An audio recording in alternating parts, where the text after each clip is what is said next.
Hello friends, welcome to my channel. मी आहे किरण. स्वागत करत आहे तुमचे माझ्या यूट्यूब चॅनलमध्ये. आज आपण करणार आहोत ज्वारीची भाकरी. ही कशा पद्धतीने करायची आहे तर ज्वारीचं भाकरीचं पीठ मळून घ्या. तुम्ही गार पाण्यातही मळून घेऊ शकता. मळून घेताना व्यवस्थित असं मळून घ्यायचं आहे. खूप ताकद लावून मनगटात ताकद लावून तुम्ही ज्वारीच्या भाकरीचं पीठ मळून घ्या व्यवस्थित अशा पद्धतीने. हे बघा, आपलं पीठ असं व्यवस्थित असं मळून झालेलं आहे.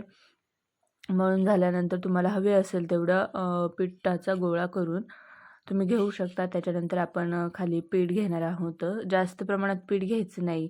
आपल्याला वाटतं की जास्त पीठ घेतलं की आपली भाकरी खाली चिटकणार नाही, पण तसं होत नाही. जास्त पीठ घेतलं की भाकरी पुढे फिरतच नाही. त्याच्यामुळे तुम्ही एकदम नॉर्मल अशा पद्धतीने पीठ घ्या. त्याच्यानंतर तुम्ही असं भाकरी दोन्ही हाताने थापून घ्या. काही जण एका हाताला थापतील, काही जण दोन्ही हाताला थापतील. ज्याची त्याची चॉईस, तुम्ही कशीही थापू शकता. अशा पद्धतीने तुम्ही भाकरी थापून घ्या. जास्त पीठ वापरू नका शक्यतो भाकरीच्या खाली.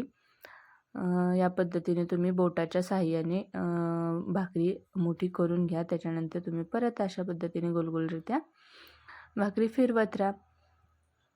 आणि हे बघा, आपली किती सुंदर अशी सर्कल शेपमध्ये मस्तपैकी भाकरी थापून झालेली आहे.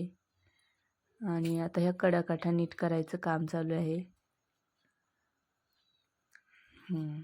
हो, तयार झालेली आहे. कडा पण अशा बोटाने दाबले की कडा जाड होत नाहीत. त्याच्यामुळे तुम्ही कडाकाठा पण दाबल्या पाहिजेत. आणि ही आपण तव्यावर टाकलेली आहे. बघा, ही तव्यावर भाकरी टाकल्यानंतर त्याला फुगे आलते. त्याच्यानंतरच तुम्ही ती भाकरी पलटायची आहे. अशा पद्धतीने तुम्ही पलटल्यानंतर मोठा गॅस करून तुम्ही भाजून घेऊ शकता.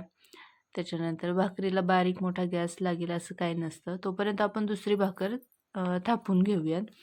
कारण गॅस वायाला जायला नको ना. एक भाकरी झाली की दुसरी पण भाकरी आपली रेडी झाली पाहिजे.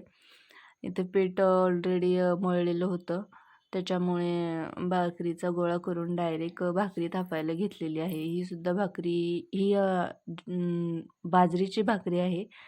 घरामध्ये ज्वारी आणि बाजरीची भाकरी खाणारे खूप जण आहेत. एकच प्रकारची माणसं नाहीत. त्याच्यामुळे दोन्ही प्रकारच्या भाकरी कराव्या लागतात.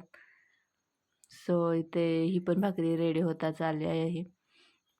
आपण भाकरीला तुम्ही जर गिरणीतलं पीठ जर ताजं असेल, एकदम 8 दिवसापूर्वी दळलेलं, तर भाकरी होण्यास काहीच प्रॉब्लेम येत नाही, तुटत नाही किंवा चिरत नाही. तर व्यवस्थित अशा पद्धतीने भाकरी थापली जाते. आता आपली वरची भाकरी तयार झालेलीच आहे. आणि अशा पद्धतीने व्यवस्थित बघा, अजिबात कुठेच काहीच प्रॉब्लेम नाही आलेला ह्या भाकरीला भाजायला. व्यवस्थित फुललेली आहे. अशा पद्धतीने तुम्ही गॅसवर नंतर भाजून घेऊ शकता. काहींना तव्यावर भाजायची सवय असते, तुम्ही तव्यावरही भाजून घेऊ शकता, काही प्रॉब्लेम नाही आहे.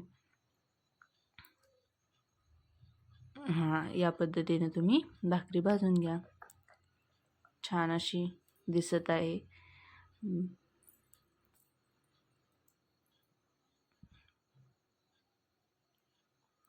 आणि ही भाकरी आपल्या टोपल्यामध्ये गेलेली आहे.